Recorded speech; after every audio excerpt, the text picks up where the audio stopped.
ሰላም ጤና ይስጥልን እንደምንላችኋል ውድ ተመልካቾቻችን ከአባይ ቴሌቪዥን የሚተላለፍላችሁ የዕለተ ማክሰኞ ግንቦት 11 2018 ዜና ላፍታ የመረጃ ሰዓታችን ተጀምሯል። የትግራይ የሰላምና ለውጥ ምክር ቤት በመፈንቅለ መንግስት ትግራይን የተቆጣጠረውን ቡድን የማስወገድ ዓላማ እንዳለው ስምረት ፓርቲ ማስታወቁን የአዲስ አበባ ከተማ እስልምና ጉዳዮች ከፍተኛ ምክር ቤት በስሩ በሚያስተዳድራቸው የቀብር ቦታዎች ላይ የአገልግሎት ክፍያ ማሻሻያ ማድረጉን እንዲሁም የዘንድሮውን የ12ኛ ክፍል ሀገር አቀፍ ፈተና ለመስጠት 667 የፈተና ማዕከላት መዘጋጀታቸውን የትምህርት ምዘናና ፈተናዎች አገልግሎት መግለጹን ጨምሮ ሌሎች መረጃዎችን ይዘንላችሁ ቀርበናል። ዜናዎችን እየመራው ዳሩ ሰላም ተሾመከና ተጋር ቆይታ አደርጋለሁ። አብራችሁ ቆዩ። የትግራይ የሰላምና ለውጥ ምክር ቤት በመፈንቅለ መንግስት ትግራይን የተቆጣጠረውን ቡድን የማስወገድ ዓላማ እንዳለው ስምረት ፓርቲ አስታወቀ። የትግራይ የሰላምና የለውጥ ምክር ቤት ከዓላማዎቹ መካከል አንዱ በመፈንቅለ መንግስት ትግራይን የተቆጣጠረውን ኃይል ማስወገድ መሆኑን ስምረት ፓርቲ አስታውቋል። የፓርቲው የሚዲያና ኮሚኒኬሽን አስተባባሪ የሆኑት ብርሃነ ገብረ ኢየሱስ የለውጥ ፈላጊዎች እንቅስቃሴ የተባለ ኃይል ከተለያዩ ፓርቲዎች፣ ታዋቂ ግለሰቦችና ተጽዕኖ ፈጣሪዎች ተውጣቶ በትግራይ መሰረታዊ ለውጥ ለማምጣት ላለፉት 7 ወራት ሲመክር እንደነበር ለቢቢሲ ተናግረዋል። እነዚህ የለውጥ ፈላጊዎች በምርጫ ቦርድ እውቅና ያገኙ 4 ፓርቲዎች እንዲሁም ታዋቂ ሰዎች መሆናቸውን ጨምረው ገልጸዋል።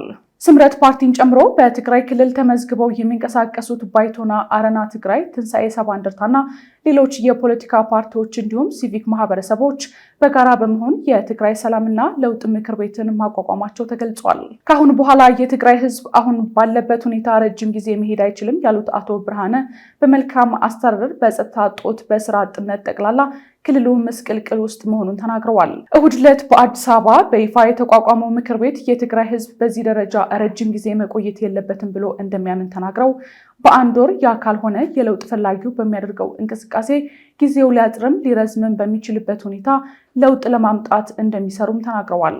ምክር ቤቱ በክልሉ በመፈንቅለ መንግስት ስልጣን የያዘውን ቡድን በአጭር ጊዜ ከትግራይ ህዝብ ጫንቃ ማስወገድ ዓላማው እንደሆነም ተናግረዋል። በሁለተኛ ደረጃ ቡድኑ ከስልጣን ሲወገድ ክልሉ አላስፈላጊ ትርምስ ውስጥ እንዳይገባ የሰላምና ጸጥታ ማረጋጋት ስራ እንደሚሰራም ጠቅሰዋል። በሶስተኛነት አቶ ብርሃን የምክር ቤቱ ዓላማ በማለት የጠቀሱት በክልሉ ሁሉንም አሳታፊ የሆነ ስርዓት መዘርጋት ነው። የአዲስ አበባ ከተማ እስልምና ጉዳዮች ከፍተኛ ምክር ቤት በስሩ በሚያስተዳድራቸው የቀብር ቦታዎች ላይ የአገልግሎት ክፍያ ማሻሻያ ማድረጉን አስታወቀ። የአዲስ አበባ ከተማ እስልምና ጉዳዮች ከፍተኛ ምክር ቤት ዋና ስራ አስኪያጅ ሪያድ ጀማል በአዲስ አበባ 13 የሙስሊም ዘላቂ ማረፊያ ቦታዎች መኖራቸውን ገልጸው 6ቱ ከሌሎች የሃይማኖት ተቋማት ጋር በጋራ የሚጠቀምባቸውና 7ቱ ደግሞ በአዲስ አበባ መጅሊስ የሚተዳደሩ መሆናቸውን ገልጸዋል። በእነዚህ ቦታዎች ላይ ከዚህ ቀደም ይሰጥ የነበረው የቀብር አገልግሎት በተለያዩ ችግሮች ውስጥ መሆኑን፣ የአሰራር ወጥነት የሚጎድለው፣ የሰራተኛንና የተቋምን ስነ ምግባር የማያጎድፍና ለብልሹ አሰራር እየተጋለጠ እንደነበር ዋና ስራ አስኪያጁ አስታውሰዋል። የቀብር አገልግሎት አሰጣጦም ከዚህ በፊት ይነሳበት የነበረው ሸሪዓዊ የአቀባበር ጥሰት እንዲስተካከልና ተጨማሪ አገልግሎት እንዲጨመሩ መደረጉን ዋና ስራ አስኪያጁ አስረድተው የተደረገው የዋጋ ማሻሻያ የማህበረሰቡን ጫና የሚያቀል ነው ብለዋል። በማሻሻያውም ለህፃናት ቀብር ይከፈል የነበረው 1000 ብር ወደ 2000 ብር መሻሻሉንና ለአዋቂ ቀብር ደግሞ ይከፈል የነበረው 2000 ብር ወደ 4000 ብር መሻሻሉ ተመላክቷል። እነዚህ የማሻሻያ ዋጋዎች ከዚህ በፊት በአገልግሎት ክፍያ ውስጥ የማይካተተውን የብሎኬት አቅርቦት እንደሚጨምርና ይህም ማህበረሰቡ ለብሎኬት ግዢ ያወጣ የነበረውን ከ2200 ብር እስከ 2800 ብር ወጪን የሚያስቀር እንደሆነ ተብራርቷል። ከዚህ ቀደም በነበረው አሰራር አንድ ሰው የቀብር አገልግሎት ለማግኘት 2000 ብር ለከፍተኛ ምክር ቤቱ ይከፍልና ከዚህ በተጨማሪ ለብሎኬት ግዢ ከ2200 እስከ 2800 ብር ለግለሰቦች በመክፈል የማጓጓዣ ሳይጨምር በድምሩ ቢያንስ ከ4200 እስከ 4800 ብር በማውጣት አገልግሎት ያገኝ እንደነበረ ተመላክቷል። አሁን በተደረገው የአሰራር ማሻሻያ አንድ ሰው ለምክር ቤቱ በሚፈጽመው የ4000 ብር ክፍያ የብሎኬት አቅርቦትን የሚጨምር የቀብር አገልግሎት የሚያገኝ ከመሆኑም በተጨማሪ ተገልጋዮች ለአላስፈላጊ እንግልትና ተጨማሪ አላስፈላጊ ወጪ እንዳይዳረጉ ይረዳልም ተብሏል። ከዚህ በተጨማሪም በዋጋ ማሻሻያው ላይ በበጎ ፈቃደኝነት የጀናዛ እጥበትና ሽኝት በማድረግ ለቀብር አገልግሎት በሚመጡ ተቋማት ላይ ምንም አይነት የዋጋ ጭማሪ ያልተደረገ መሆኑን ዋና ስራ አስኪያጁ መናገራቸውን ከምክር ቤቱ ያገኘነው መረጃ ያመለክታል። የዘንድሮውን የ12ኛ ክፍል ሀገር አቀፍ ፈተና ለመስጠት 667 የፈተና ማዕከላት መዘጋጀታቸውን የትምህርት ምዘናና ፈተናዎች አገልግሎት አስታወቀ። ከሰኔ 24 እስከ ሐምሌ 17 ቀን ለሚካሄደው የዘንድሮ የ12ኛ ክፍል ሀገር አቀፍ ፈተና ለመስጠት 667 የፈተና ማዕከላት መዘጋጀታቸውን የትምህርት ምዘናና ፈተናዎች አገልግሎት ገልጿል። የትምህርት ምዘናና ፈተናዎች አገልግሎት ዋና ዳይሬክተር ዶክተር እሸቱ ከበደ የዘንድሮውን የ12ኛ ክፍል ሀገር አቀፍ የዩኒቨርሲቲ መግቢያ ፈተናን በ97 ዩኒቨርሲቲዎችና በ570 የክልል ማዕከላት ለመስጠት ዝግጅት እየተደረገ መሆኑን ተናግረዋል።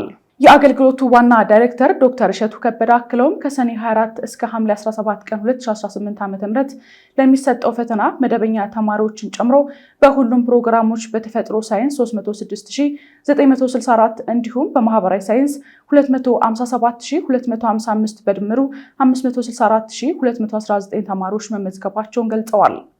ፈተናውን በሙሉ አቅም በበይነ መረብ ለመስጠት ዝግጅት እየተደረገ ነው ያሉት ዋና ዳይሬክተሩ በተለያዩ ምክንያቶች ቁጥራቸው አነስተኛ የሆኑ በወረቀት የሚፈተኑ ተማሪዎች እንደሚኖሩም ጠቁመዋል። በየክልሎችና የፈተና ማዕከላት ያለው አቅም የተለያየ ቢሆንም በርካታ ኮምፒውተሮች ለፈተና ዝግጁ እየተደረጉ እንደሚገኙም ዶክተር እሸቱ አመልክተዋል። ከባለፈው አርብ ግንቦት 7 ቀን 2018 ዓ.ም ጀምሮ ለተፈታኞች የበይነ መረብ የሙከራ ፈተና መሰጠት መጀመሩን ዋና ዳይሬክተሩ አንስተዋል። ፈተናው በ6 ዙር እንደሚሰጥና በማህበራዊ ሳይንስ በ3 ዙር፣ በተመሳሳይ በተፈጥሮ ሳይንስ ደግሞ በ3 ዙር በመሆኑ አንድ ኮምፒውተር 6 ተማሪን ያስተናግዳል ሲሉም የአገልግሎቱ ዋና ዳይሬክተር ገልጸዋል። ተማሪዎች የፈተና ስርዓቱን እንዲለማመዱና ትምህርት ቤቶችና ወላጆች ለተፈታኝ ተማሪዎች አስፈላጊውን ድጋፍ እንዲያደርጉም ዶክተር እሸቱ ለፋና ሚዲያ ኮርፖሬሽን ገልጸዋል። ዶናልድ ትራምፕ በኢራን ላይ ሊሰነዝሩት የነበረውን ጥቃት ማቆማቸውንና የኒውክሌር ስምምነት ሊደረግ እንደሚችል ተናገሩ። ትራምፕ ቴህራን ለዋሽንግተን የሰላም ሀሳብ ማቅረቧን ተከትሎ በኢራን ላይ ሊሰነዘር ታቅዶ የነበረውን ጥቃት ለጊዜው እንዲቆም ማድረጋቸውንና አሁን ላይ የኢራንን የኒውክሌር መርሃ ግብር የሚገድብ ስምምነት ላይ ለመድረስ በጣም ጥሩ እድል አለ ሲሉ ገልጸዋል። ነገር ግን ተቀባይነት ያለው ስምምነት ላይ ካልተደረሰ መጠነ ሰፊ የሆነ ጥቃት ለመሰንዘር ዝግጁ እንደሆኑ ተናግረዋል። ይህ በእንዲህ እንዳለ የሊባኖስ ጤና ሚኒስቴር በእስራኤል ጥቃት የተገደሉ ሰዎች ቁጥር 3000 ማለፉን አስታውቋል። ዘነበ ህሉፍ ዝርዝሩን ያቀርበዋል። ዶናልድ ትራምፕ በኢራን ላይ ሊሰነዝሩት የነበረውን ጥቃት ማቆማቸውን እና የኒውክሌር ስምምነት ሊደረግ እንደሚችል ተናገሩ። የአሜሪካው ፕሬዝዳንት ዶናልድ ትራምፕ በኢራን ላይ ሊሰነዝሩት የነበረውን ጥቃት ማቆማቸውንና የኒውክሌር ስምምነት ሊደረስ እንደሚችል ተናግረዋል። ፕሬዝዳንት ዶናልድ ትራምፕ በትናንትናው ዕለት እንደተናገሩት ቴህራን ለዋሽንግተን የሰላም ሀሳብ ማቅረቧን ተከትሎ በኢራን ላይ ሊሰነዘር ታቅዶ የነበረውን ጥቃት ለጊዜው እንዲቆም ማድረጋቸውን አሁን ላይ የኢራንን የኒውክሌር መርሃ ግብር የሚገድብ ስምምነት ላይ ለመድረስ በጣም ጥሩ እድል እንዳለ ገልጸዋል። ኢራን አዲስ የሰላም ሀሳብ ለአሜሪካ መላኳን ተከትሎ ትራምፕ ለአሜሪካ ጦር ባስተላለፉት መመሪያ በዛሬው ዕለት በኢራን ላይ ሊሰነዘር የነበረውን የተቀጠረ ጥቃት አናከናውንም፣ ነገር ግን ተቀባይነት ያለው ስምምነት ላይ ካልተደረሰ በማንኛውም ቅጽበት በኢራን ላይ መጠነ ሰፊና ሙሉ ጥቃት ለመሰንዘር ዝግጁ እንዲሆኑ ትዕዛዝ አስተላልፌያለሁ ብለዋል።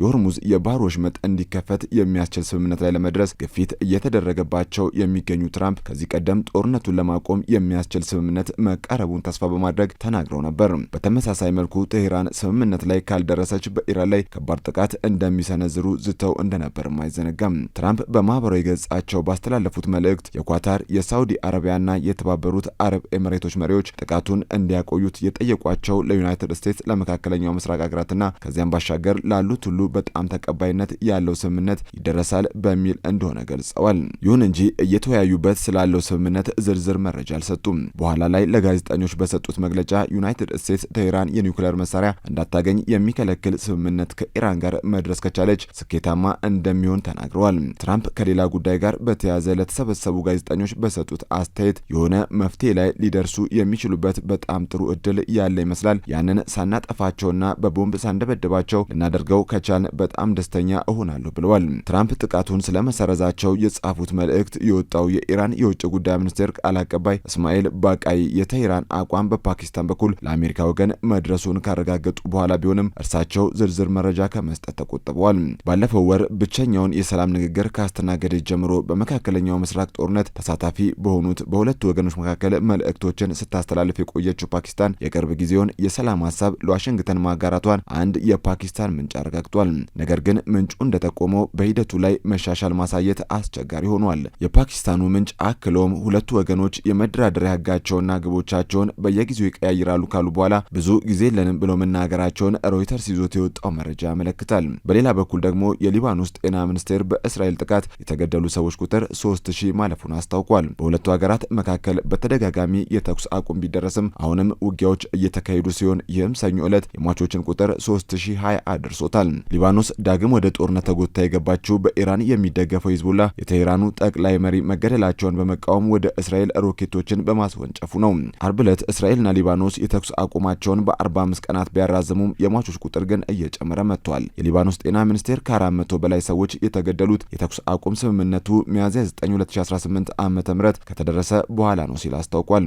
አሜሪካ ያደራደረችው ይህ የተኩስ አቁም ስምምነት እስራኤል የሂዝቡላህን ወታደራዊ እንቅስቃሴ ለመመከት ጥቃት እንድትፈጽም ይፈቅዳል። የእስራኤል ጦር ቅዳሜ ዕለት አንድ ወታደሩ መገደሉን የገለጸ ሲሆን ይህም በዚህ ጦርነት የተገደሉ የእስራኤል ወታደሮችን ብዛት 20 አድርሶታል ብሏል።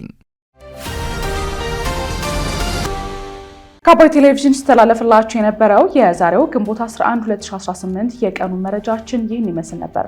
አብራችሁን ስለነበራችሁ ከልብ እያመሰገንን በያላችሁበት መልካም ጊዜ ይሁንላችሁ።